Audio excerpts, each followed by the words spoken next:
অনেকে আছেন অলওয়েজ মুখ বেজার করে রাখে পেশার মতো, মানে মুখটা অলওয়েজ কালো করে রাখে। কি এমন পেরেশানি আপনি এত মুখ খারাপ করে রাখেন? না, দুনিয়া এটা পরীক্ষার হল, আপনার বিপদ থাকবে। এরপরে আপনি মুমিন ভাইয়ের সাথে, ঘরের পরিবারের সাথে মুচকি হাসি দিয়ে কথা বলবেন। আল্লাহর নবীর হাদিস, ভালো ব্যবহার, মুচকি হাসি, এটা একটা সদকা, এটাও একটা দান। বলেন সুবহানাল্লাহ। যাই হোক, দান সৎকার অনেক ফজিলত আছে। বিশেষ করে দান সৎকার মাধ্যমে কোরআনের আয়াত বলে সম্পদ পবিত্র হয়, বরকত অনেক বৃদ্ধি পায়। আপনার অজান্তে আপনার বড় বড় বিপদ আল্লাহ দূর করে, আপনি যদি কিছু কিছু দান করার অভ্যাস রাখেন গোপনে। তারপরে আপনার অজান্তে হয়ে যাওয়া গুনাহগুলা মাফ হয়, দান খয়রাতের মাধ্যমে গুনাহ মাফ হয়, এবং আল্লাহ পাক খুশি হয়ে আপনাকে জাহান্নাম থেকেও মুক্ত করে দিই। সুবহানাল্লাহ। আরেকটা চমৎকার জিনিস আজকে আমরা কোরআন হাদিস থেকে শিখে নেই। এই জিনিসটা অত্যন্ত মনোযোগ দিয়ে মনে রাখবেন। আল্লাহর প্রিয় মেহমানেরা, আমরা অনেকেই মনে করি দান মানে হলো টাকা পয়সা দান করা, অনেক সম্পদ থাকলে আমি দান করতাম। কিন্তু আল্লাহর প্রিয় হাবিব শিখাই গেছে, কোরআনে আছে যে না, শুধুমাত্র টাকা পয়সা দান না, আপনি যদি মানুষকে জ্ঞান দান করেন, আপনি যদি মানুষকে ভালো একটা কথা শিখান, এটাও একটা দান। আপনি যদি মানুষের সাথে ভালো ব্যবহার করেন, মুচকি হাসি দিয়ে কথা বলেন, আল্লাহর হাবিব বলে এটাও উত্তম দান, এটাও সদকা করার সওয়াব। সুবহানাল্লাহ বলেন। প্রতিটা মুচকি হাসি সদকা।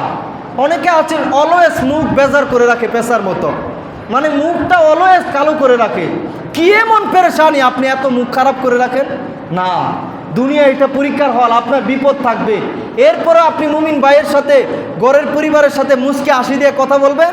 আল্লাহর নবীর হাদিস, ভালো ব্যবহার, মুচকি হাসি, এটা একটা সদকা, এটাও একটা দান।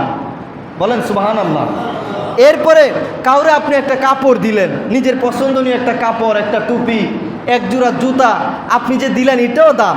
তারপরে পথ থেকে, মসজিদ থেকে, রাস্তাঘাট থেকে একটা কষ্টদায়ক বস্তু, কোনো অবুজ কলা খায়া বাকলটা রাস্তায় ফেলে দিছে, আপনি দেখা বললেন যে আরেকজন মুরব্বী আসার সময় পড়ে যাইতে পারে, আপনি তাড়াতাড়ি এটা একেবারে ডাস্টবিনে নিয়ে ফেললেন, এটাও একটা সদকা। রাস্তা থেকে কষ্টদায়ক বস্তু সরিয়ে ফেলা, এটাও আল্লাহর প্রিয় হওয়ার সবচাইতে সুন্দর একটা আমল, রাস্তায় মানুষকে কষ্ট না দেয়া। এরপরে মজলুমকে সাহায্য করা, একজন বিপদগ্রস্ত অসহায় মানুষ ভার বহন করতে পারতেছে না, আপনি গিয়ে তার বোঝাটা বহন করলেন। একজনের গাড়ি আটকে গেছে, সে দাঁড়াইতে পারতেছে না, আপনি কোনো স্বার্থ ছাড়া আল্লাহ খুশির জন্য গিয়া তারে হেল্প করলেন, মজলুমরে, বিপদগ্রস্ত মানুষকে সহযোগিতা করলেন, এটাও একটা দান, এটাও একটা সদকা। এরপরে আরও আছে, আপনি একটা গাছ লাগাইলেন নীরবে আল্লাহ খুশির জন্য, এই গাছটা যদি আল্লাহ তাআলা বড় করে, এই গাছে যত পাতা হবে, যত পশু পাখি এটা থেকে ফুল ফল খাবে, মানুষ ছায়া নিবে, এবং যত মানুষ উপকৃত হবে, কিয়ামত পর্যন্ত আপনার কবরে সওয়াব যাইতেই থাকবে। দুনিয়ায় থাকতেও সওয়াব, আপনি মরে গেলেও সওয়াব। গাছ লাগাবেন, যেখানে সুযোগ পান গাছ লাগাবেন, আল্লাহ তৌফিক দান করুক। এরপরে পশু পাখির প্রতি সদয় হওয়া, একটা চারপায়ে জানোয়ার হোক না, একটা পশু বিপদে আছে, আপনি এটার বিপদ থেকে বাঁচাই দিলেন, এটার চিকিৎসা করলেন, এটাও একটা সদকা। চিন্তা করছেন? এই জন্য শুধু সম্পদশালী হলে দান করতাম এটা বললে হবে না। হ্যাঁ, এই আশা রাখা ভালো যে আল্লাহ তুমি যদি আমার হালাল পথে সম্পদ দাও, আমি ইনশাল্লাহ তোমার পথেই ব্যয় করব, এই আশা রাখাও সওয়াব।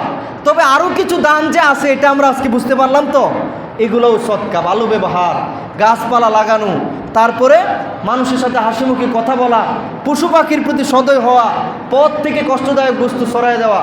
আল্লাহ আমাদেরকে এই সমস্ত আমলগুলো করে আল্লাহর প্রিয় হওয়ার তৌফিক দান করুক।